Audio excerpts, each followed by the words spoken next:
Ya contohnya apa? Contohnya saya lah.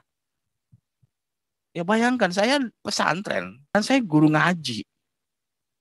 Kalau misalkan saya jangkau dengan akal pikiran kita, masa sih guru ngaji dia jadi orang Kristen? Nggak bisa kita jangkau gitu. Dan ternyata Robbana atina fid dunya hasanah wa fil akhirati hasanah wa qina azabannar itu ternyata ada di dalam janji Tuhan Yesus. Apa yang saya kaji pada waktu itu di dalam surat Al-Baqarah gitu. Makanya saya membaca dalam QS 2 ayat 185 pada bulan Ramadan ya Allah menurunkan kitab yang bernama Al-Quran. Sesungguhnya kitab itu tidak ada keraguan-raguan bagi orang-orang yang bertakwa. Tetapi dalam terjemahan Kementerian Agama Republik Indonesia, terjemahannya itu adalah sesungguhnya kitab ini dalam kurung Al-Quran tidak ada keraguan-raguan bagi orang yang bertakwa. Tetapi kalau kita melihat daripada bahasa Al-Qur'annya, zalikal kitabul la raiba fihi hudal lil muttaqin. Ingat, zalik itu artinya zalik itu artinya adalah itu. Teman-teman saya pada kaget, si Ferdi jadi orang Kristen, kaget dia. Kenapa? Karena karya Tuhan tuh selalu dahsyat, selalu wow, selalu amazing kalau kata orang ininya, selalu amazing begitu, selalu keren, sangat keren, dan kita nggak bisa menjangkau. Dan yang luar biasa Tuhan kita tuh, saya senangnya kalau misalkan saya bersyukur, saya selalu bersyukur ketika kita ada dalam pergumulan dan kita menyerahkan pengharapan sepenuhnya pada Tuhan. Yang paling saya suka kepada Tuhan Yesus saya tuh, Tuhan itu selalu datang tepat pada waktunya. Semakin saya mengkaji kitab lama saya semakin yakin bahwa Tuhan Yesus itu adalah Tuhan yang mampu menyelamatkan hidup kita, baik di dunia maupun di akhirat, gitu. Karena dulu saya sering berdoa gitu, Robbana atina fid dunya hasanah wa fil akhirati hasanah wa qina azabannar. Ya Tuhanku, berikanlah aku kebaikan, keselamatan di dunia maupun di akhirat, dan jauhkanlah aku dari siksaan api neraka. Itulah terjemahan bahasa Indonesianya gitu. Dan ternyata Robbana atina fid dunya hasanah wa fil akhirati hasanah wa qina azabannar itu ternyata ada di dalam janji Tuhan Yesus. Hanya Tuhan Yesus yang memberikan kita keselamatan. Tetapi kenapa saya menjadi orang Kristen? Karena saya melihat ada suatu ajaran yang sangat luar biasa yang tidak dimiliki oleh ajaran-ajaran yang lain. Dan ajaran surgawi itu ternyata hanya ada di dalam ajaran yang dibawa oleh Tuhan Yesus Kristus. Yaitu apa? Yaitu adalah ajaran kasih. Saya percaya dan yakin tidak ada ajaran kasih yang sehebat Tuhan Yesus lakukan untuk kita semua. Apa sih yang membuat saya tertarik gitu menjadi murid Tuhan Yesus ya saudara-saudara kasih? Karena ketika saya mengkaji lagi kitab lama saya akan mengulang lagi ya, bukannya itu aja bukan, tapi mengulang sedikit mengingatkan bagaimana perjalanan awal rohani saya sehingga saya benar-benar mantap untuk menjadi murid Tuhan Yesus. Walaupun saya dibilang orang murtad. Wah itu si Ferdi murtad gitu. Ya nggak apa-apa. Memang saya murtad. Tapi bagi saya murtad itu adalah murid Tuhan Yesus yang taat. Itu murtad. Misalkan, wah ini ada murtadin nih. Ya iya, saya murtadin. Murid Tuhan Yesus yang taat di Indonesia. Itu murtadin. Jadi jangan pernah kecil hati kalau kita dibilang murtad ya. Karena kita adalah murid Tuhan Yesus yang taat, itu murtad. Gitu. Nah, kembali kepada apa yang saya kaji pada waktu itu di dalam surat Al-Baqarah ayat yang kedua. Zalikal kitabul la raiba fihi hudal lil muttaqin. Tetapi sebelum saya membahas tentang yang kedua, saya akan bahas dulu tentang fungsi daripada kitab saya yang lama, yaitu di dalam Al-Baqarah juga, QS 2 ayat 185. Nah, di sini kita tahu apa sih fungsi daripada kitab iman saya yang lama. Apa sih fungsinya? Karena kita dalam mengimani sesuatu, kita harus tahu nih. Ya contohnya kita beli handphone. Kita harus tahu nih, fungsi handphone itu untuk apa aja. Kalau misalkan kita pengen tahu fungsi handphone untuk apa aja, bagaimana cara menggunakannya, ya kita harus membaca user guide, buku panduan. Nah, begitu juga dengan kitab saya yang lama. Jadi saya harus tahu nih, apa sih tujuan daripada ya Tuhan saya dalam iman saya yang lama menurunkan kitab saya yang lama gitu. Makanya saya membaca dalam QS 2 ayat 185 pada bulan Ramadan ya Allah menurunkan kitab yang bernama Al-Qur'an sebagai petunjuk Furqan, sebagai penjelas daripada petunjuk-petunjuk itu, Bainat, sebagai pembeda mana yang hak, mana yang batil, Hudan, pembeda, Furqan, petunjuk, Bainat, penjelas, Hudan, pembeda. Ternyata fungsi kitab saya yang lama hanya 3. Furqan, Bainat, dan Hudan. Petunjuk, penjelas, dan pembeda. Nah, lalu saya menguji apakah benar kitab lama saya itu adalah kitab yang sebagai petunjuk, memberikan petunjuk buat saya. Makanya di dalam QS 2 ayat 2 dikatakan zalikal kitabul la raiba fihi hudal lil muttaqin. Sesungguhnya kitab itu tidak ada keraguan-raguan bagi orang-orang yang bertakwa. Tetapi dalam terjemahan Kementerian Agama Republik Indonesia, terjemahannya itu adalah sesungguhnya kitab ini, dalam kurung Al-Quran, tidak ada keraguan-raguan bagi orang yang bertakwa.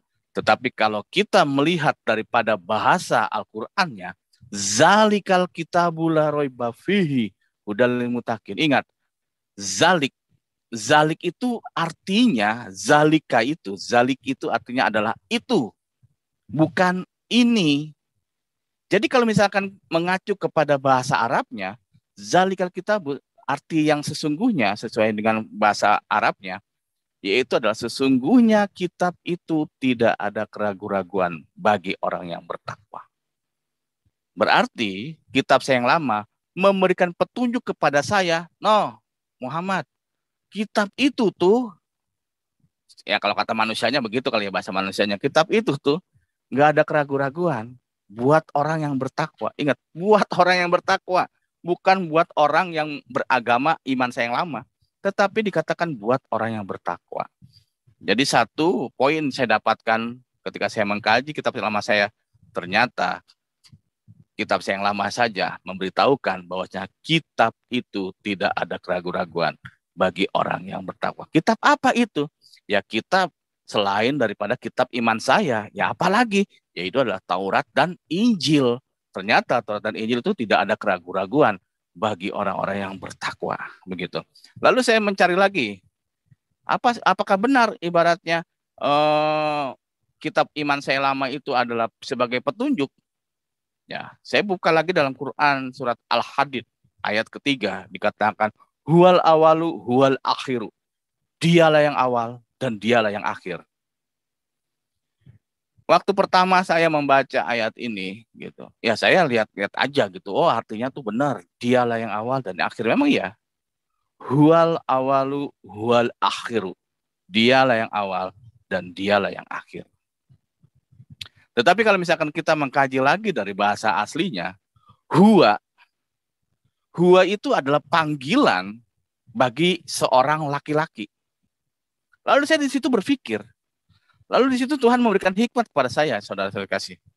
Apa yang hikmat Tuhan yang berikan kepada saya?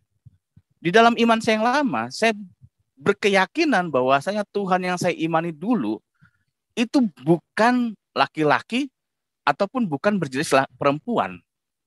Karena gaib gitu, bentuknya zat gaib, nggak kelihatan, jadi laki-laki bukan. Tetapi kenapa kok bahasa dari Al-Qur'annya huwa itu adalah panggilan untuk laki-laki?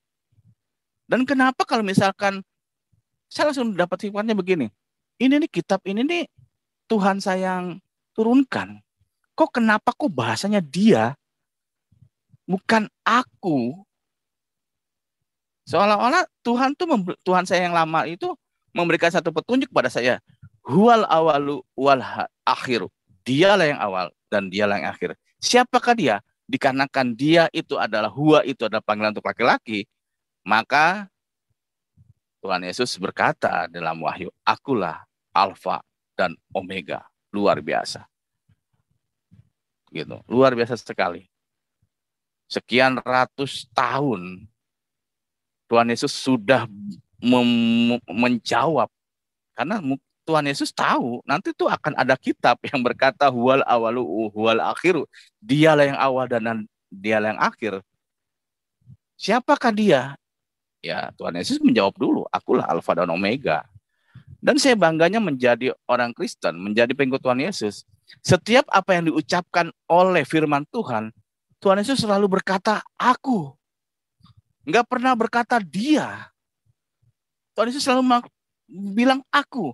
Begitu percaya dirinya Tuhan, begitu percaya dirinya Yesus Tuhan kita, bahwasanya memang hanya Yesus saja yang mempunyai otoritas penuh untuk memberikan keselamatan kepada kita semua. Makanya Tuhan Yesus selalu berkata, aku. Haleluya, puji Tuhan. Terlepas dari apa pesaksi itu sekarang, namun dengan dari keluar dari hatinya yang paling dalam, ia telah menyaksikan bahwa benarlah Yesus Kristus itu adalah kebenaran.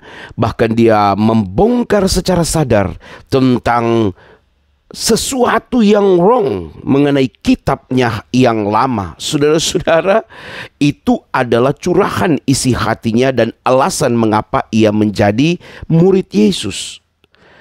Saudaraku yang terkasih dalam Tuhan, ini sangat luar biasa sekali. Ya, tidak mungkin kalau tidak dikerjakan oleh Roh Kudus. Jadi, kalau sesuatu yang saudara lihat hari ini, mengapa begitu banyak orang yang datang kepada Yesus, percaya kepada Yesus, itu disebabkan oleh hal-hal yang tadi cuplikannya sudah saudara saksikan. Namun untuk lebih menegaskan bagaimana isi sepenuhnya kesaksian ini, mari kita ikuti kesaksian ini selengkap berikut ini. Haleluya. Bagikan kesaksian bagaimana perjalanan rohani saya dari iman saya yang lama dan sekarang menjadi iman yang percaya kepada Tuhan Yesus adalah Tuhan dan Juru Selamat bagi saya dan kita semua. Ya, mungkin ada yang baru melihat saya di channel ini. Ya, saya perkenalkan diri kembali. Nama saya Muhammad Ferdiansyah. Ya, saya lahir di Jakarta tahun 81. Jadi saya umur baru berapa ya? 40. Haleluya. Tapi puji Tuhan, Tuhan menyelamatkan saya, Tuhan memilih saya, karena luar biasa Tuhan Yesus kita adalah Tuhan yang memilih kita, bukan kita yang memilih Tuhan. Itu yang luar biasanya. Makanya saya bersyukur gitu. Maka apa sih yang membuat saya tertarik kepada ajaran Kristus? Apa sih yang membuat saya begitu ingin ya menjadi murid Tuhan Yesus? Apa sih gitu? Nah, terkadang kalau misalkan saya dalam setiap kesaksian, beberapa kesaksian saya sering katakan, kalau misalkan saya melihat daripada oknum orang Kristennya, ya mungkin saya nggak akan pernah saya menjadi orang Kristen ya, saudara-saudari. Tetapi kenapa saya menjadi orang Kristen? Karena saya melihat ada suatu ajaran yang sangat luar biasa yang tidak dimiliki oleh ajaran-ajaran yang lain. Dan ajaran surgawi itu ternyata hanya ada di dalam ajaran yang dibawa oleh Tuhan Yesus Kristus. Yaitu apa? Yaitu adalah ajaran kasih. Saya percaya dan yakin tidak ada ajaran kasih yang sehebat Tuhan Yesus lakukan untuk kita semua. Nah, di dalam tema pada malam hari ini adalah kenapa saya mengambil tema semakin saya mengkaji kitab lama saya semakin yakin bahwa Tuhan Yesus itu adalah Tuhan yang mampu menyelamatkan hidup kita, baik di dunia maupun di akhirat, gitu. Karena dulu saya sering berdoa gitu, Robbana atina fid dunya hasanah wa fil akhirati hasanah wa qina azabannar. Ya Tuhanku, berikanlah aku kebaikan, keselamatan di dunia maupun di akhirat, dan jauhkanlah aku dari siksaan api neraka. Itulah terjemahan bahasa Indonesianya gitu.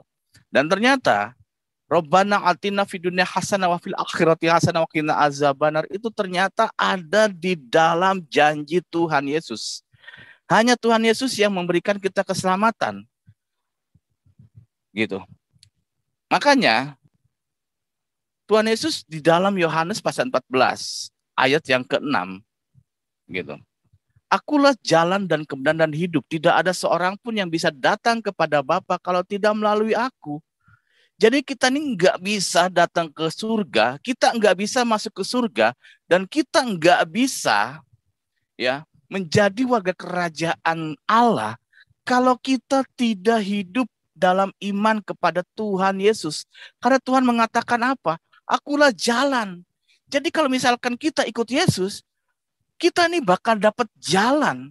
Baik jalan keluar dari masalah-masalah kita, baik jalan keluar dari apapun persoalan hidup kita. Jadi kita tuh selalu diberikan jalan keluar oleh Tuhan. Karena kita mengikuti jalan, syirot, gitu, jalan. Akulah jalan. Udah kita dikasih jalan oleh Tuhan, kita dibenarkan oleh Tuhan. Akulah jalan dan kebenaran. Sesudah kita dibenarkan oleh Tuhan, maka kita diberikan hidup oleh Tuhan Yesus Kristus kita. Akulah jalan dan kebenaran dan hidup. Tidak ada seorang pun yang bisa datang kepada Bapa kalau tidak melalui aku. Gitu. Nah, apa sih yang membuat saya tertarik gitu menjadi murid Tuhan Yesus ya saudara-saudara kasih? Karena ketika saya mengkaji lagi kitab lama saya, ya saya akan mengulang lagi ya, bukannya itu aja bukan, tapi mengulang sedikit mengingatkan bagaimana perjalanan awal rohani saya sehingga saya benar-benar mantap untuk menjadi murid Tuhan Yesus. Walaupun saya dibilang orang murtad. Wah, itu si Ferdi murtad gitu. Ya nggak apa-apa. Memang saya murtad. Tapi bagi saya, murtad itu adalah murid Tuhan Yesus yang taat. Itu murtad. Misalkan, wah ini ada murtadin nih. Ya iya, saya murtadin. Murid Tuhan Yesus yang taat di Indonesia. Itu murtadin. Jadi jangan pernah kecil hati kalau kita dibilang murtad ya. Karena kita adalah murid Tuhan Yesus yang taat. Itu murtad. Gitu. Nah, kembali kepada apa yang saya kaji pada waktu itu. Di dalam surat Al-Baqarah. Ayat yang kedua. Zalikal kitabul la raiba fihi hudalil muttaqin. Tetapi sebelum saya membahas tentang yang kedua, saya akan bahas dulu tentang fungsi daripada kitab saya yang lama, yaitu di dalam Al-Baqarah juga, QS 2 ayat 185. Nah, di sini kita tahu apa sih fungsi daripada kitab iman saya yang lama, apa sih fungsinya? Karena kita dalam mengimani sesuatu, kita harus tahu nih. Ya contohnya kita beli handphone, kita harus tahu nih, fungsi handphone itu untuk apa aja. Kalau misalkan kita pengen tahu fungsi handphone untuk apa aja, bagaimana cara menggunakannya, ya kita harus membaca user guide, buku panduan. Nah, begitu juga dengan kitab saya yang lama. Jadi saya harus tahu nih, apa sih tujuan daripada ya Tuhan saya dalam iman saya yang lama menurunkan kitab saya yang lama. Gitu. Makanya saya membaca dalam QS 2 ayat 185, pada bulan Ramadan ya Allah menurunkan kitab yang bernama Al-Quran sebagai petunjuk Furqan, sebagai penjelas daripada petunjuk-petunjuk itu, Bainat, sebagai pembeda mana yang hak, mana yang batil, Hudan, pembeda, Furqan, petunjuk, Bainat, penjelas, Hudan, pembeda. Ternyata fungsi kitab saya yang lama hanya 3. Furqan, Bainat, dan Hudan. Petunjuk, penjelas, dan pembeda. Nah, lalu saya menguji, apakah benar kitab lama saya itu adalah kitab yang sebagai petunjuk, memberikan petunjuk buat saya. Makanya di dalam QS 2 ayat 2 dikatakan, Zalikal kitabul la raiba fihi hudal lil muttaqin. Sesungguhnya kitab itu tidak ada keraguan-raguan bagi orang-orang yang bertakwa. Tetapi dalam terjemahan Kementerian Agama Republik Indonesia, terjemahannya itu adalah sesungguhnya kitab ini dalam kurung Al-Quran, tidak ada keraguan-raguan bagi orang yang bertakwa. Tetapi kalau kita melihat daripada bahasa Al-Qur'annya, zalikal kitabul la raiba fihi hudal lil muttaqin. Ingat, zalik itu artinya, zalik itu artinya adalah itu, bukan ini. Jadi kalau misalkan mengacu kepada bahasa Arabnya, zalikal kitab arti yang sesungguhnya sesuai dengan bahasa Arabnya, yaitu adalah sesungguhnya kitab itu tidak ada keraguan-raguan bagi orang yang bertakwa. Berarti kitab saya yang lama memberikan petunjuk kepada saya, no Muhammad, kitab itu tuh, ya kalau kata manusianya begitu kali ya bahasa manusianya, kitab itu tuh nggak ada keraguan-raguan buat orang yang bertakwa. Ingat, buat orang yang bertakwa, bukan buat orang yang beragama iman saya yang lama, tetapi dikatakan buat orang yang bertakwa. Jadi satu poin saya dapatkan ketika saya mengkaji kitab lama saya, ternyata kitab saya yang lama saja memberitahukan bahwasanya kitab itu tidak ada keraguan-raguan bagi orang yang bertakwa. Kitab apa itu? Ya kitab selain daripada kitab iman saya, ya apalagi? Yaitu adalah Taurat dan Injil. Ternyata Taurat dan Injil itu tidak ada keraguan-raguan bagi orang-orang yang bertakwa, begitu. Lalu saya mencari lagi, apakah benar ibaratnya kitab iman saya lama itu adalah sebagai petunjuk? Ya, saya buka lagi dalam Quran surat Al-Hadid ayat ketiga, dikatakan huwal awalu huwal akhiru. Dialah yang awal dan dialah yang akhir.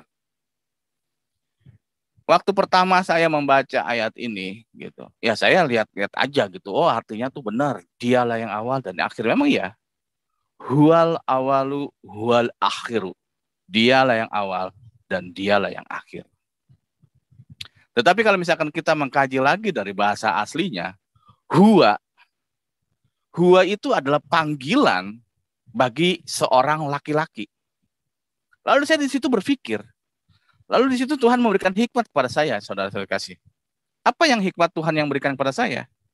Di dalam iman saya yang lama, saya berkeyakinan bahwasanya Tuhan yang saya imani dulu itu bukan laki-laki ataupun bukan berjenis perempuan.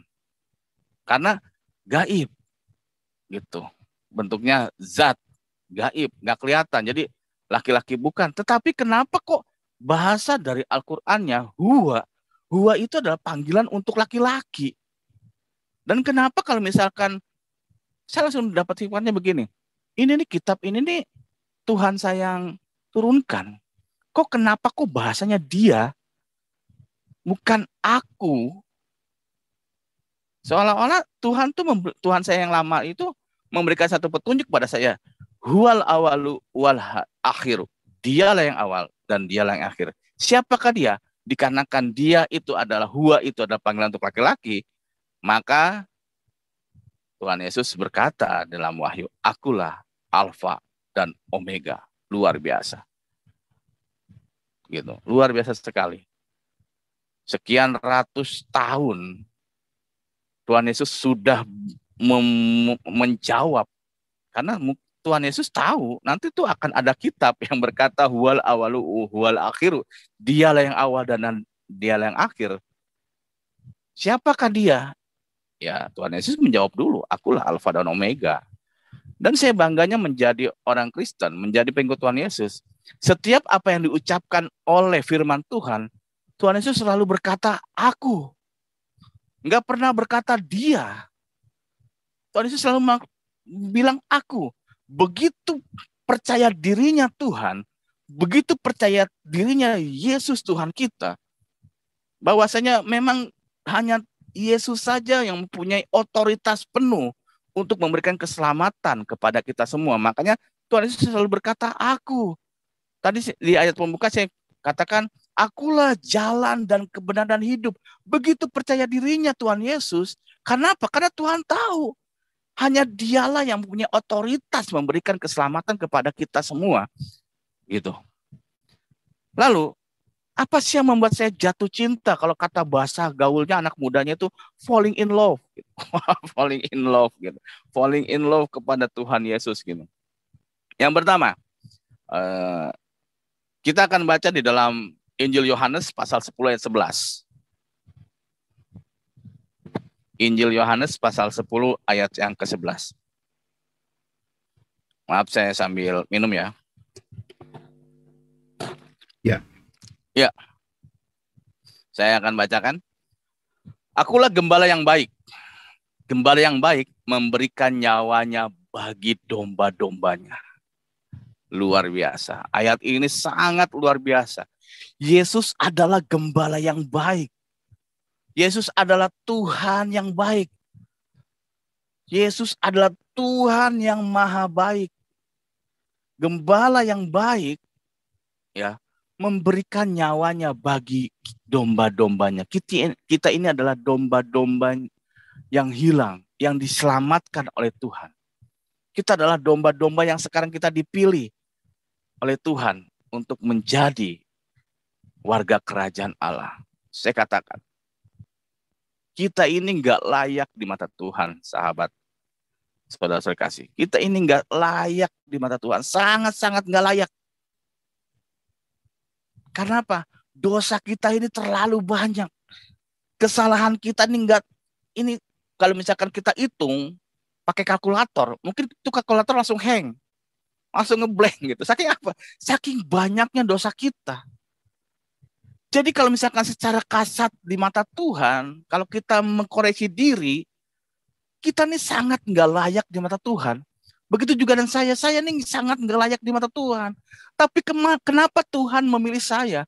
Kenapa Tuhan menyelamatkan saya? Kenapa Tuhan Yesus mengambil saya dari kegelapan menuju terangnya? Karena Tuhan mengasihi saya dan saudara. Makanya saya paling jengkel kalau misalkan ada hamba Tuhan gitu, wah udah sombong rohani. Ingat, kita ini sangat nggak layak di mata Tuhan sebenarnya. Tetapi Tuhan melayakkan kita untuk berkenan di hadapannya. Kenapa?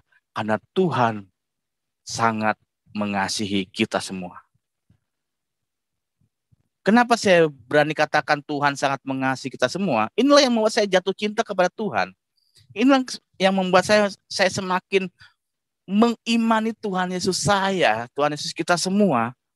Itulah Tuhan yang benar-benar memberikan kita kasih karunia, keselamatan. Kenapa saya berani katakan Tuhan luar biasa? Contoh begini.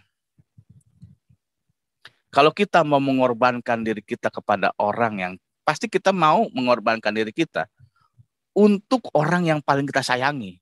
Ya contohnya, kita rela nih, kalau kata lagu orang seberang, orang-orang dunia, ku rela pergi pagi, pulang pagi. Demi apa?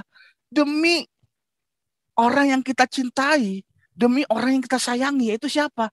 Anak dan istri kita. Itulah yang Tuhan Yesus lakukan. Tetapi pengorbanan Tuhan Yesus itu sangat-sangat luar biasa. Karena dia sampai rela mengorbankan nyawanya. Kenapa harus rela mengorbankan nyawanya? Karena begitu mengasihi kita. Makanya saudara terkasih, inilah yang ingin saya bagikan pada malam ini kesaksian. Tuhan sudah memberikan yang terbaik buat kita semua. Pertanyaan kita, apa yang sudah kita berikan kepada Tuhan? Apa persembahan yang terbaik yang sudah kita berikan kepada Tuhan? Apa? Sedangkan Tuhan sudah memberikan yang terbaik untuk kita. Memberikan nyawanya, menyerahkan nyawanya. Mau dicaci, mau diludahi, mau dicambuk, disiksa, sampai memikul salib, sampai disalibkan, dan sampai menyerahkan nyawa di atas kayu salib. Demi siapa? Demi kita semua. Makanya pertanyaan kita, apa yang sudah kita berikan untuk Tuhan? Apa yang persembahan terbaik apa? Jangan sampai kita menjadi orang Kristen. Ini kayak jadi kayak khotbah ini saya. Ini kesaksian rohani saya. Maksudnya kenapa saya sangat mencintai Tuhan Yesus? Karena Tuhan saya rela mati demi saya, demi kita semua. Kenapa? Karena saking Tuhan Yesus mengasihi kita. Makanya jangan pernah kita mengecewakan Tuhan. Saya juga pernah. Saya jujur. Ketika saya sudah bertobat, saya pernah mengecewakan hati Tuhan. Saya pernah meninggalkan pelayanan. Tetapi di situ Tuhan malah menegur saya ketika saya meninggalkan pelayanan. Ternyata ada jiwa yang minta dibaptis. Di situ saya langsung ditegur oleh Tuhan secara langsung. Ferdi, jangan kemana-mana ente. Tetap pelayanan, tetap jalankan amanat agung. Pergilah dan jadikanlah seluruh bangsa muridku. Padahal saya nggak ngapa-ngapain. Di situ Tuhan menegur saya bahwasanya kamu dipilih untuk terus mengabarkan kebenaran firman. Gitu. Jadi konsep yang membuat saya jatuh cinta kepada Tuhan Yesus Kristus, Tuhan rela mati untuk saya. Tuhan rela menyerahkan nyawanya untuk menebus dosa-dosa kita, dosa-dosa saya. Karena kita ini sangat nggak layak loh. Sangat nggak layak di mata Tuhan. Tetapi Tuhan Yesus mengorbankan nyawanya untuk apa? Untuk melayakkan kembali kita di dalam keagungan dan kemuliaan Tuhan Yesus. Gitu.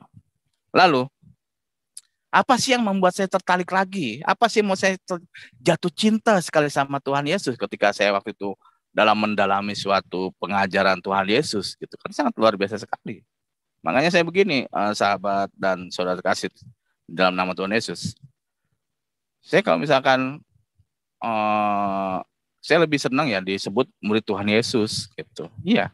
Kenapa? Karena murid Tuhan Yesus sudah pasti Kristen. Tetapi orang Kristen belum tentu murid Tuhan Yesus gitu. Banyak orang Kristen yang hidup di luar firman Tuhan. Banyak orang Kristen yang hidup tidak melakukan kehendak Bapa di surga.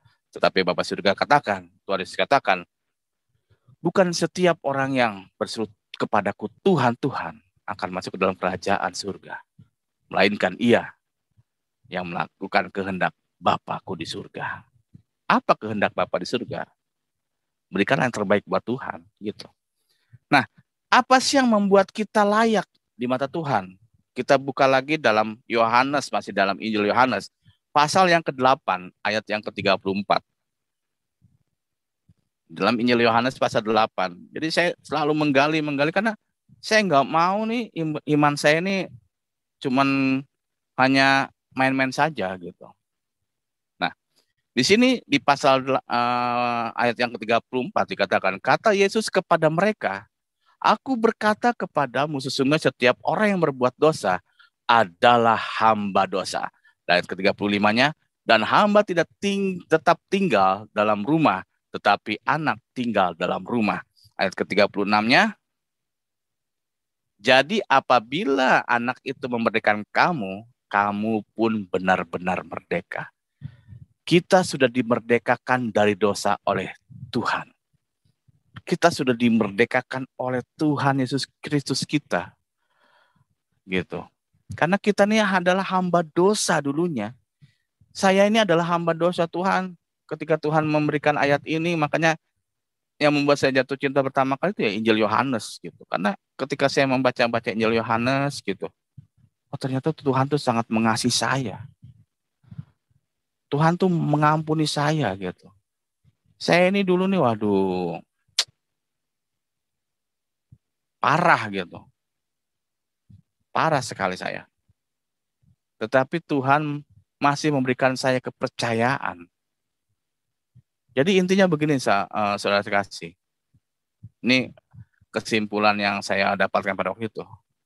Selagi kita masih dikasih nafas oleh Tuhan, selagi mata kita masih berkedip, berarti ada kesempatan Tuhan yang diberikan kepada kita untuk memberikan yang terbaik untuk Tuhan. Jadi kalau misalkan kita besok pagi masih buka mata, masih bernapas, yuk kita sama-sama berikan yang terbaik buat Tuhan. Begitu. Ternyata Tuhan mengampuni saya. Tuhan memerdekakan kita dari dosa. Nah, tetapi ketika Tuhan sudah memerdekakan dan mengampuni kita, banyak sekali orang yang sudah dimerdekakan malah dia jaya lagi gitu. malah membuat dirinya itu terjajah lagi. Terjajah oleh apa? Terjajah oleh ilah-ilah zaman. Terjajah oleh sifat-sifat kedagingan. Terkurung kembali oleh sifat-sifat kedagingan. Makanya kalau misalkan kita melihat ya oknum-oknum orang Kristen, ya banyak lah, masih banyak sekali kok gitu. Tetapi kita malam hari ini saya ingin membagikan ternyata waktu itu Tuhan mengampuni saya. Tuhan sudah memberkatkan saya dan Tuhan sudah rela mati untuk saya. Untuk apa? Untuk mengembalikan konsep awal Tuhan menciptakan manusia. Karena konsep awal Tuhan menciptakan manusia adalah supaya ruh yang dikandung oleh manusia itu adalah ruh daripada sifat keilahian. Tetapi karena manusia pertama jatuh dalam dosa, maka batalah konsep rencana awal Tuhan. Makanya Tuhan Yesus datang nuzul ke dunia. Wah ini, dulu saya punya pikiran gini, wah masa Tuhan jadi manusia? Ya benar. Wah Tuhannya orang Kristen ada 3 gitu. Bapa, Anak, Roh Kudus. Wah masa Tuhan mati? Wah masa Tuhan nggak ngelawan gitu? Masa Tuhan begini? Itu yang dalam pikiran saya sama ya. Sama kayak pikiran-pikiran yang saudara-saudara kita yang belum dijamah oleh Tuhan. Gitu. Makanya kita doakan. Nah, kenapa Tuhan harus nujul menjadi manusia? Ketika itu saya juga berpikir seperti itu. Kenapa sih? Kok Tuhan kok jadi manusia? Gitu. Ya kenapa Tuhan menjadi manusia? Ya kenapa? Saya bingung lagi. Kenapa? Ya karena Tuhan ingin menyelamatkan manusia. Gitu. Nggak mungkin Tuhan turun menjadi singa. Habis manusia dihajar oleh singa. Gitu. Dikarenakan Tuhan ingin menyelamatkan manusia, maka Tuhan membentuk ya nuzul, lahir ya sebagai seorang manusia supaya apa? Supaya apa yang dia sampaikan diterima oleh manusia. Begitu. Kalau misalkan Tuhan datang dalam wujud Tuhan langsung, kiamat. Makanya Tuhan turun ya, dia menjadi manusia melalui takdir sebagai manusia, harus lahir dari kandungan, ya harus melakukan sunat, melakukan makan minum. Supaya apa? Supaya apa yang Tuhan sampaikan ya manusia pada ngerti. Nah, walaupun Tuhan sudah jadi manusia, banyak juga manusia yang nggak ngerti. Kenapa? Karena lebih mereka mengunggulkan sifat-sifat kedagingannya. Gitu. Jadi, contoh begini. Ya contohnya kita ya, saya gitu. Kita semua. Kita mau menyelamatkan buaya nih. Kita mau menyelamatkan buaya. Tapi kita mau menyelamatkan buaya, kita pakai wujud manusia. Saya yakin buaya yang selamat, kitanya yang innalillahi wa inna ilaihi rajiun. Gitu. Tetapi kalau misalkan kita ingin menyelamatkan buaya, kita jadi wujud buaya, tapi buayanya harus di air ya, jangan di darat ya, bahaya. Jadi kalau buaya di darat, ya buaya darat gitu. Jadi kalau misalkan kita menyelamatkan buaya, ya kita harus jadi buaya lagi. Jadi supaya apa? Supaya mengerti bahasa buaya gitu. Coba kalau misalkan buaya kejepit, kita nanya nih, hei bro buaya, kenapa ente? Buaya dalam hatinya ngomong pakai bahasa buaya. Ngomong apa nih orang gitu. Tapi pas kita selamatkan, buayanya selamat. Tetapi kitanya yang innalillahi gitu, dimakan buaya. Makanya konsepnya adalah menyelamatkan manusia harus seimbang dengan manusia. Walaupun fisiknya manusia, tetapi ruh yang dikandung dalam Yesus adalah roh keilahian. Itu perbedaannya. Kalau kita jasad manusia, rohnya kemanusiaan. Tetapi Tuhan Yesus fisiknya manusia, casingnya manusia, tetapi ruh yang dikandungnya adalah ruh keilahian. Begitu. Makanya yang membuat saya jatuh cinta dan semakin saya mengimani Tuhan Yesus karena Tuhan Yesus rela mati untuk saya. Tuhan Yesus sudah mengampuni saya. Tuhan Yesus sudah memerdekakan saya dari apa yang pernah saya lakukan, kesalahan-kesalahan saya dan dosa-dosa saya. Makanya saya percaya yakin saya masih diberikan nafas, berarti Tuhan masih memberikan saya kesempatan untuk selalu memberikan yang terbaik buat Tuhan. Makanya saya nggak mau lagi lah ngecewain Tuhan, nggak mau. Cukup dulu saja, gitu. Lalu yang ketiga, ternyata Tuhan memberikan kita hidup. Itu yang penting. Kita nggak mau nanti di akhirat kita jadi binasa, masuk ke dalam kehidupan masuk ke dalam kebinasaan. Yang kita butuhkan adalah hidup yang kekal, ya. Seperti dalam Yohanes, ya, masih Injil Yohanes juga, karena saya waktu itu membaca Yohanes mulu gitu, karena kan kayaknya ya maksudnya waktu itu Tuhan mengajarkan pertama kali saya dikuatkan oleh Tuhan Yesus ya melalui hikmatnya itu saya membaca Injil Yohanes. Jadi Injil Yohanes sangat memberkati ya, seperti contohnya ya Yohanes 1 ayat 1, pada mulanya adalah firman. Firman bersama-sama dengan Allah. Pokoknya banyak lah Yohanes 1 gitu. Nah, di dalam Injil Yohanes pasal 10 ayat yang ke-10,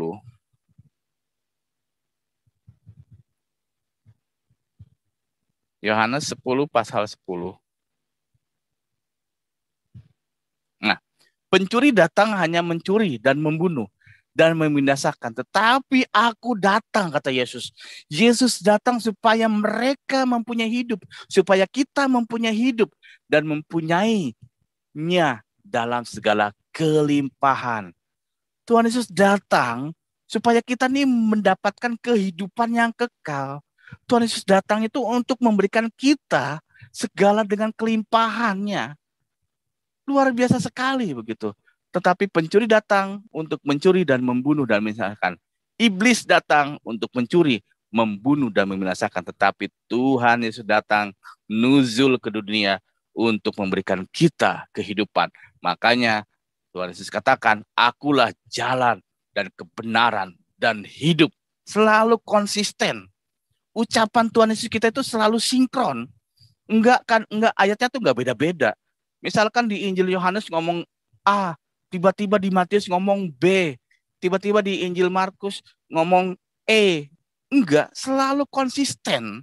Itulah luar biasa Tuhan kita. Itulah ajaran yang datang dari surgawi. Selalu konsisten, enggak ngaclok-ngaclok gitu. Kalau misalkan kita baca ayat, baru kita baca surat Yunus gitu. Maksudnya baca kisah Yunus. Baca kisah Yunus, belum tamat Yunus nih. Belum dimuntahin oleh ikan besar, oleh paus gitu. Tiba-tiba udah ngacok lagi ke kisah Anu. Ya bingung kita. Ya jangankan ngacok-ngacok lah gitu. Misalkan kita nonton film aja ya, film di TV lokal gitu. Lagi seru-serunya misalkan filmnya film film action misalkan Jet Li. Pas Jet Li mau mukul musuhnya tiba-tiba iklan Paramek. Kan kesel kita. Oh, iklan. Aduh, lagi seru-serunya Jet Li mau mukul musuhnya malah iklan gitu. Malah iklan sakit kepala begitu. Bukannya kita hilang sakit kepala, malah sakit kepala gitu. Sama seperti ayat-ayat yang tidak selalu konkret gitu. Ngaclok-ngaclok. Satu ngomong ini, nanti yang ayat kemudian ngomong itu. Nah, berbeda dengan Alkitab. Dari saya membaca Kejadian saja, itu saya membacanya tuh enak. Memahami tentang kejadian awal mulanya tuh ngerti. Karena apa? Karena konsisten. Sinkron gitu. Dari pasal pertama, sinkron bagaimana Tuhan menciptakan langit dan bumi. Semua itu sinkron nyambung sampai selesai, baru ganti topik, ganti perikopnya selesai set, ganti topik lagi sampai finish semua, nggak setengah-setengah gitu. Misalkan kayak ya kita kan dulu ya kalau ibu-ibu nonton sinetron tuh ya, wah lagi seru-serunya gitu, wah tiba-tiba bersambung, ya kayak gitulah kitab yang tapi udahlah. Intinya Tuhan Yesus kita tuh selalu konsisten. Permasalahannya orang Kristen masih jarang yang konsisten. Ketika diberikan berkat yang berkelimpahan, wah haleluya, Tuhan Yesus baik, Tuhan Yesus dahsyat, Tuhan Yesus good, Very very good pokoknya Tuhan Yesus mah. Nggak ada duanya lah pokoknya. Itu di saat kasih berkat. Tetapi ketika kita diuji, dihantam oleh badai, oleh tantangan kehidupan, Tuhan, kenapa sih saya harus mengalami ini? Tuhan, padahal saya tiap hari Minggu tuh saya selalu makan kolekte, kasih persembahan, perpuluhan. Kenapa Tuhan? Inilah tidak konsisten imannya. Harusnya kita di saat diberikan berkat atau tidak diberikan belum diberikan berkat, bukan tidak ya, belum diberikan berkat oleh Tuhan, tetaplah kita memuji, bersyukur dan memuliakan namanya. Kenapa? Tuhan tuh selalu konsisten dengan janji-janjinya. Tuhan itu selalu konsisten dengan firman-firmannya, dengan pengajarannya. Karena Tuhan Yesus datang untuk membawa ajaran. Ajaran apa? Ajaran untuk mengembalikan kita kepada konsep yang Tuhan rencanakan, bagaimana manusia itu awal mulanya direncanakan oleh Bapa kita. Begitu. Ternyata Tuhan memberikan hidup kepada kita. Aku memberikan hidup. Ya, di dalam masih Injil Yohanes pasal 6 ayat yang ke-51. Injil Yohanes pasal yang ke-6 ayat 51. Ya, saya kesaksian ini masih 10 jam lagi kayaknya. Haleluya.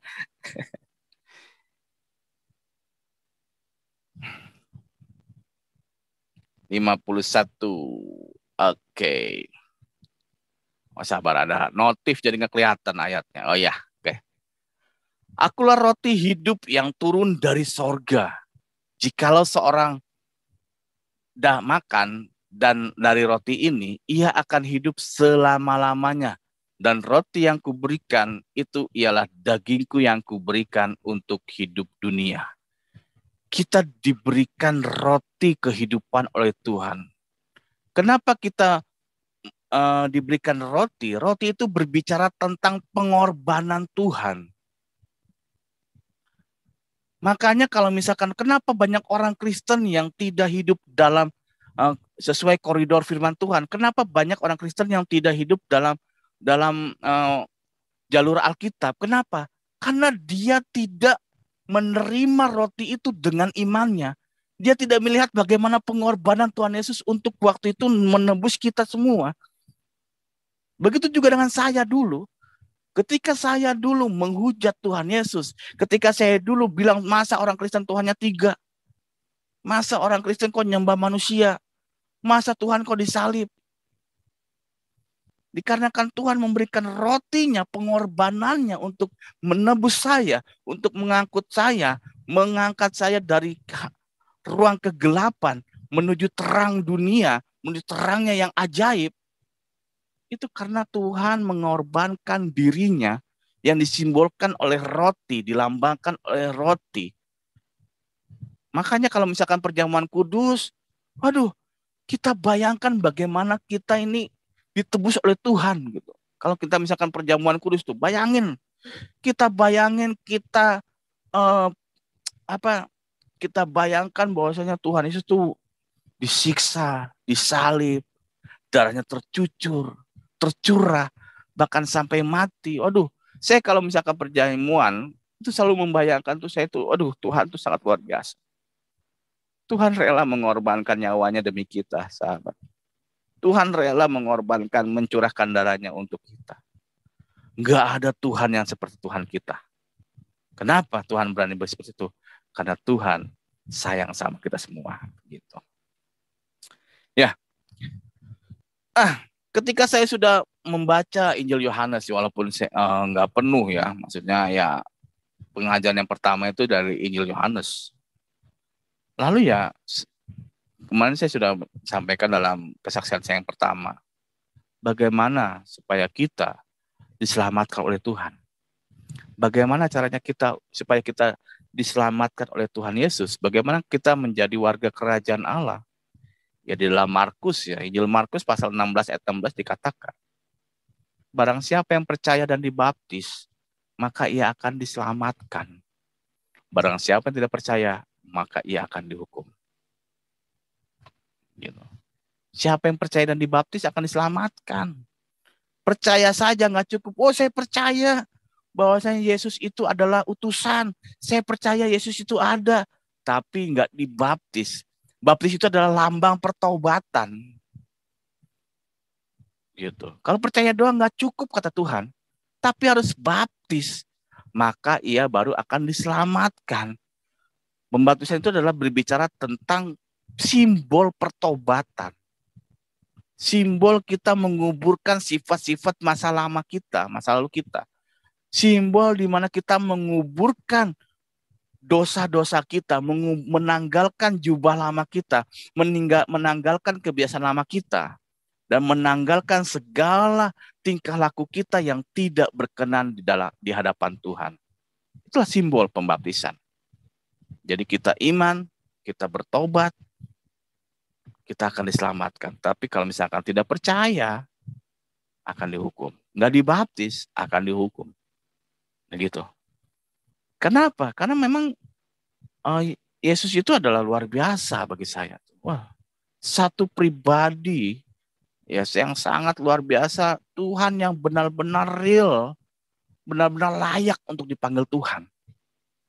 Benar-benar layak untuk kita menyembahnya. Benar-benar layak untuk kita jadikan Tuhan dan Juru Selamat kita. Sangat layak, tetapi kita sangat tidak layak di mata Tuhan. Tetapi kita dilayakkan melalui pengorbanan Tuhan Yesus Kristus di hadapan Tuhan. Gitu. Luar biasa. Makanya saya dulu pernah mengecewakan dan saya pernah hidup tidak sesuai dengan firman Tuhan. Bahkan saya meninggalkan pelayanan. Tetapi ketika Tuhan memberikan satu jiwa di saat saya tidak dalam pelayanan, di situ tanpa secara langsung Tuhan menegur saya.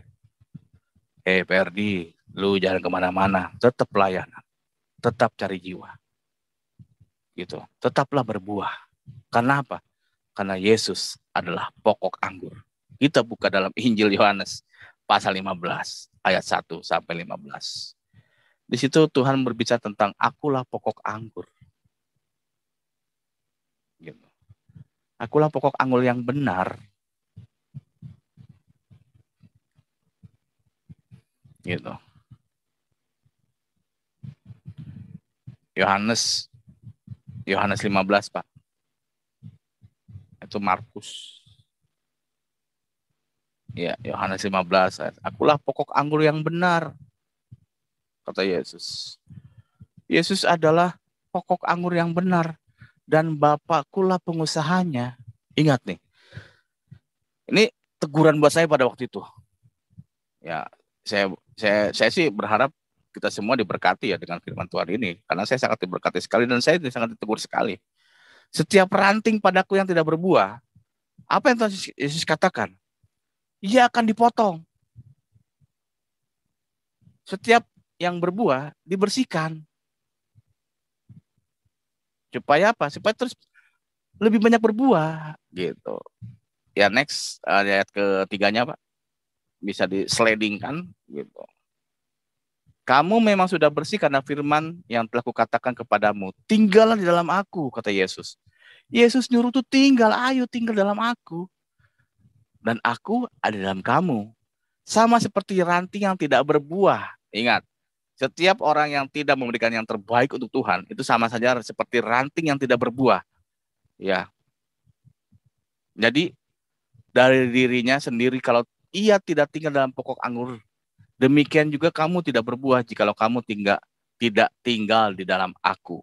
Ayat kelimanya, akulah pokok anggur dan kamulah ranting-rantingnya. Barang siapa tinggal dalam aku dan aku dalam dia, ia akan berbuah banyak. Sebab di luar aku, kamu tidak berbuat apa-apa. Ya benar. Ketika saya hidup di luar Tuhan Yesus, apa sih yang saya rasakan? Kehampaan, ketidakjelasan. Semuanya tuh serba mudah-mudahan. Mudah-mudahan.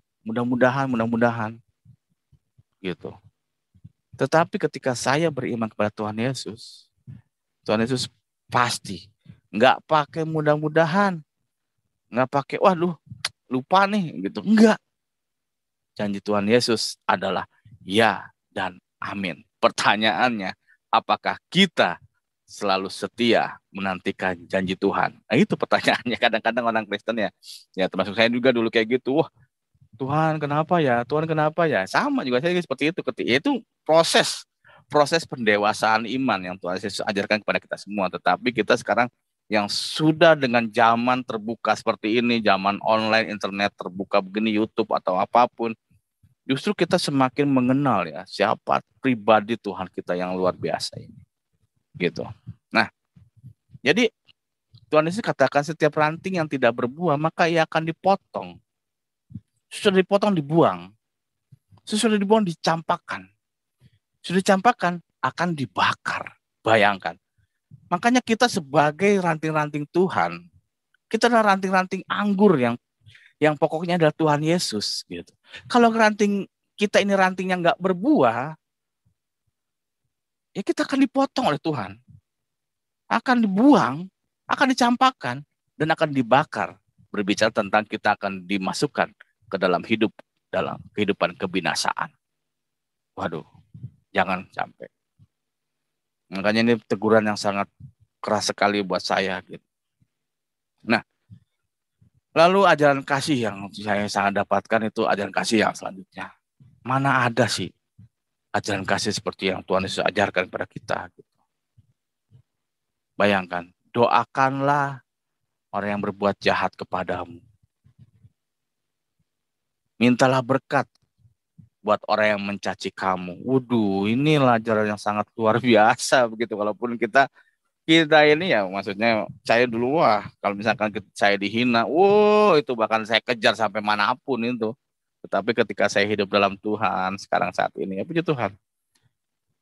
Sepertinya tuh kehidupan saya sekarang ini mulai dikonsepkan oleh Tuhan. Dikonsepkan oleh Tuhan, disusun sedemikian rupa. Pertanyaannya, apakah kita selalu mau untuk dibentuk seperti Tuhan yang inginkan? Ya, kita nih ya seperti ya kalau ada satu pujian gitu, bagaikan bejana siap dibentuk, begitulah hidupku, gitu. Begitulah hidup kita. Gitu. Jadi kita ini seperti bencana yang siap dibentuk oleh Tuhan. Nah, jangan sampai kita bejana-bejana yang nggak mau dibentuk oleh Tuhan. Banyak loh. Makanya kalau misalkan ada yang bencana yang belum siap dibentuk oleh Tuhan, ayo sama-sama kita malam hari ini bertobat. Ya. Gitu. Haleluya. Ya. Lalu yang luar biasa sekali, ini yang saya sangat dapatkan sekali ya. Matius 16 gitu, ayat 24 sampai dengan 26. Jadi jangan pernah berpikir ya jadi orang Kristen itu enak. Gitu. Matius pasal yang ke-16 ayat 24.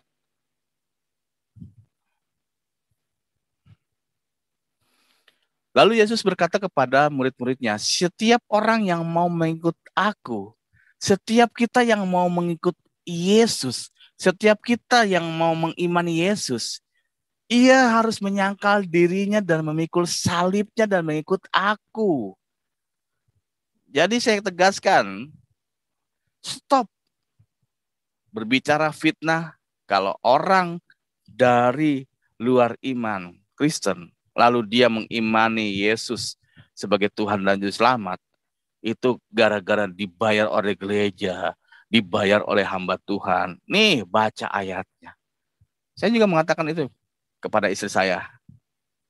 Saya bilang, Ma, kalau misalkan Mama udah siap ikut Tuhan Yesus, ingat, jangan pernah kita menginginkan, mengharapkan, ingin kita berhayal bahwasanya kita ikut Yesus, hidup kita bakal enak dunia. Jangan pernah bermimpi seperti itu. Karena janji Tuhan, setiap orang yang mau ngikut Yesus, ia harus menyangkal, harus.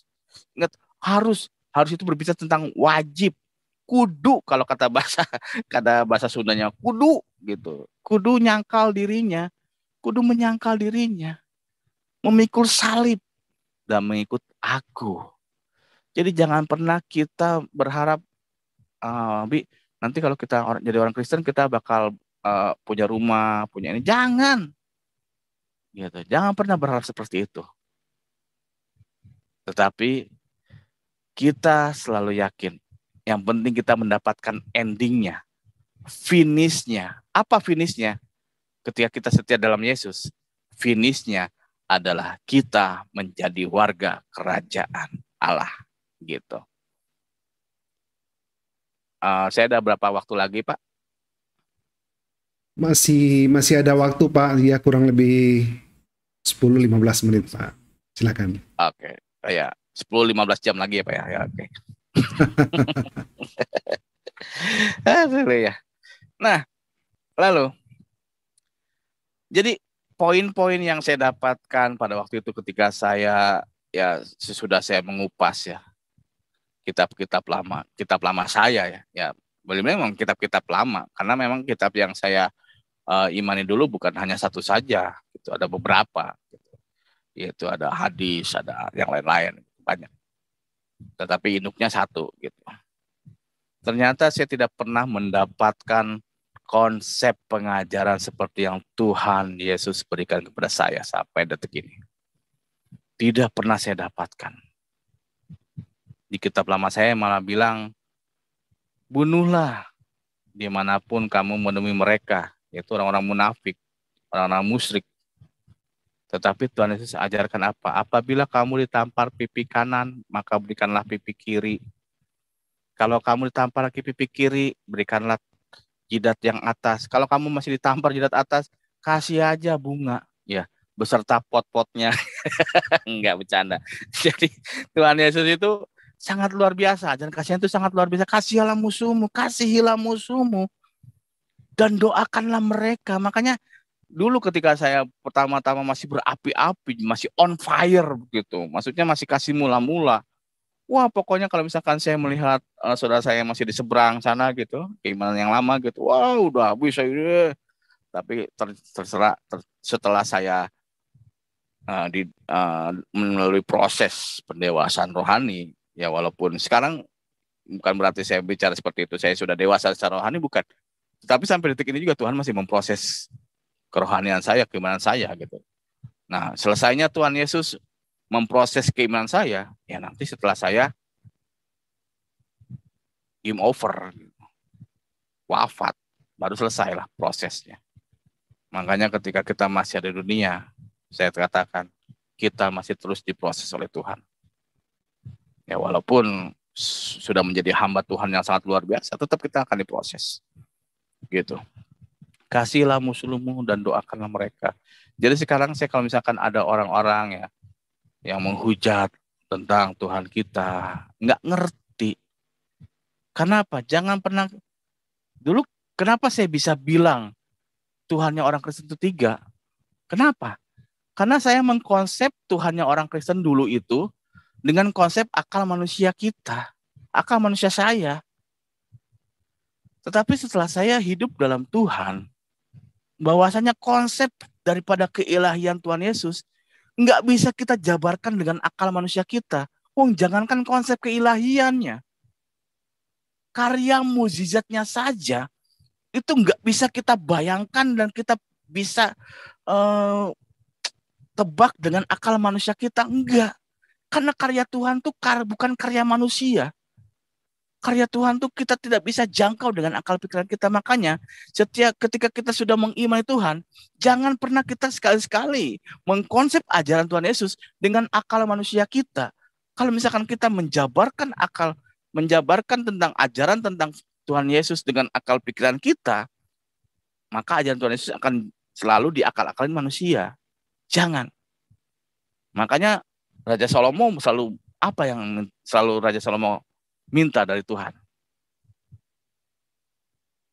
Raja Salomo selalu minta, berikan aku hikmat, berikan aku hikmat, berikan aku hikmat. Jadi hikmat itu sangat penting loh. Makanya kita sekarang belajar, kita peka akan kehadiran Roh Kudus dalam kehidupan kita. Belajar peka. Kenapa? Karena cuman Roh Kudus yang menuntun kita saat ini.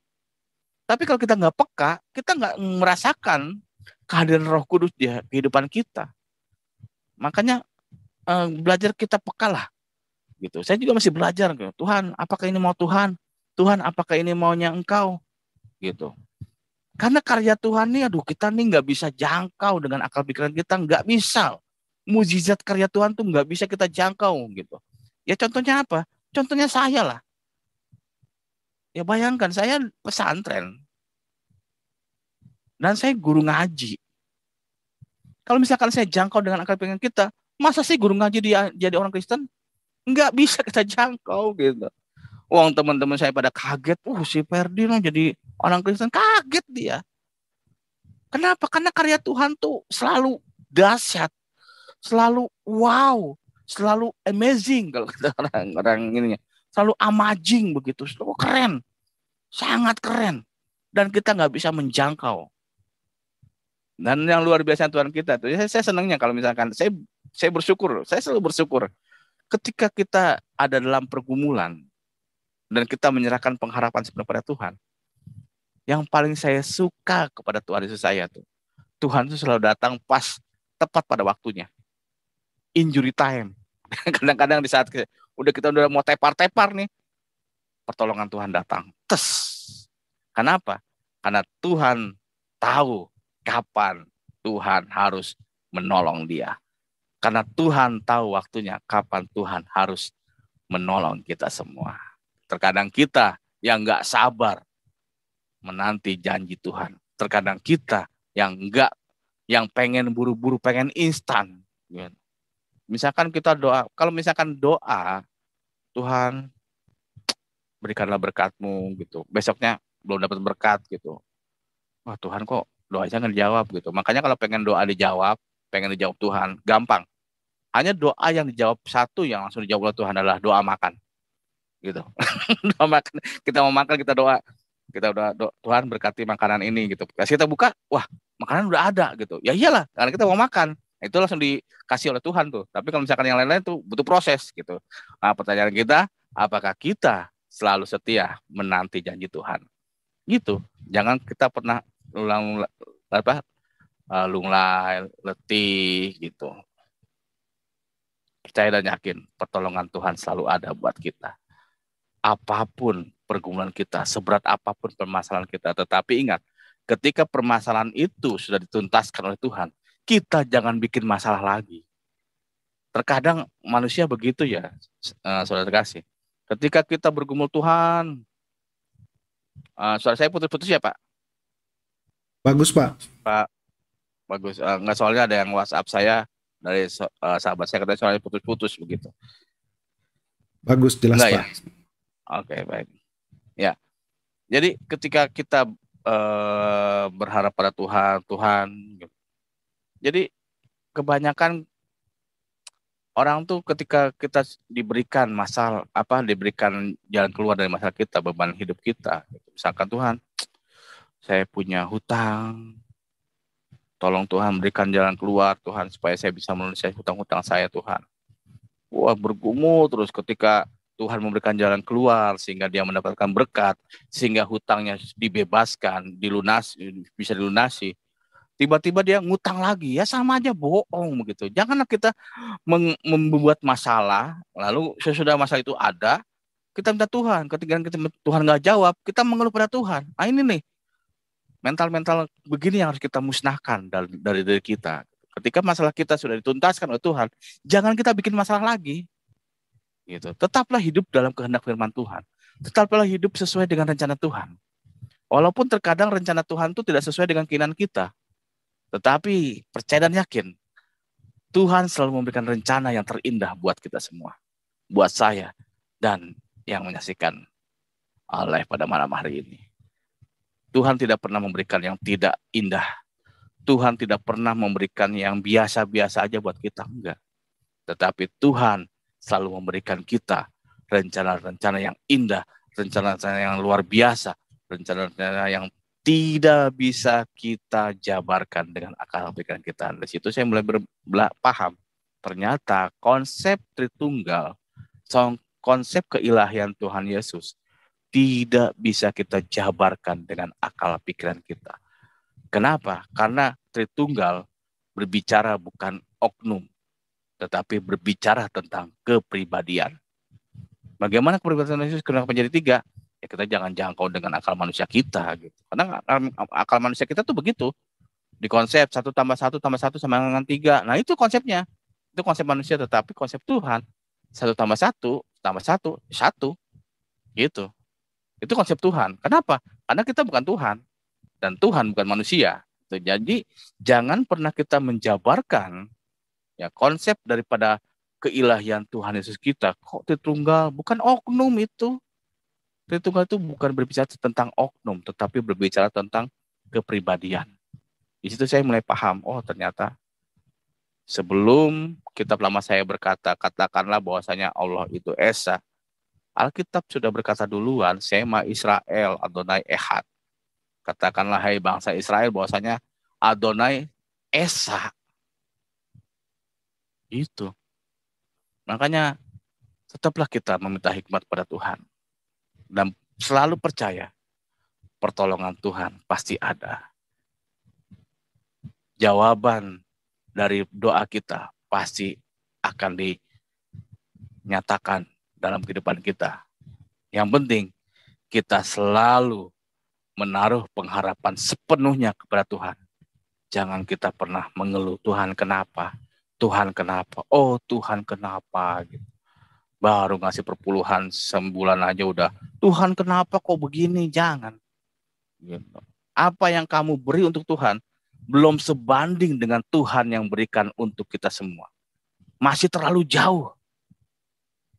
Makanya kalau misalkan pernah saya pelayanan tuh, wah pokoknya baru nyumbang segitu, satu kampung tahu semua gitu. Gitu. Saya nyumbang ini, aduh. Tuhan tuh belum, pengorbanan kamu tuh belum apa-apanya yang Tuhan berikan untuk kamu. Pengorbanan yang Tuhan berikan itu belum ada apa-apanya yang apa yang kita berikan saat ini. Oh itu Pak Muhammad misalkan sudah membaptis, memberikan jiwa sekian puluh. Itu belum sebanding apa yang Tuhan korbankan untuk saya. Dan untuk kita semua, belum sebanding. Makanya teruslah kita memberikan yang terbaik pada Tuhan. Karena Tuhan sudah memberikan yang terbaik buat kita. Jadi inilah ajaran Tuhan Yesus yang membuat saya semakin kuat dalam Tuhan. Semakin saya percaya dalam Tuhan. Semakin saya menaruh pengharapan sepenuhnya oleh Tuhan. Sampai detik ini saya masih diproses oleh Tuhan. Gitu. Sampai ini masih diproses. Masih diterpa. Gitu. Masih diuji. Gitu. Masih. Kata Tuhan, kalau misalkan kamu pengen bebas dari ujianku. Kalau kamu pengen bebas dari tantangan yang aku berikan kepadamu. Kamu harusnya wafat. Oh, jadi kalau misalkan kita wafat udah finish, gitu. Kenapa? Disitulah kita akan menerima janji Tuhan yang kita inginkan selama hidup kita, yaitu adalah keselamatan dan kehidupan yang kekal.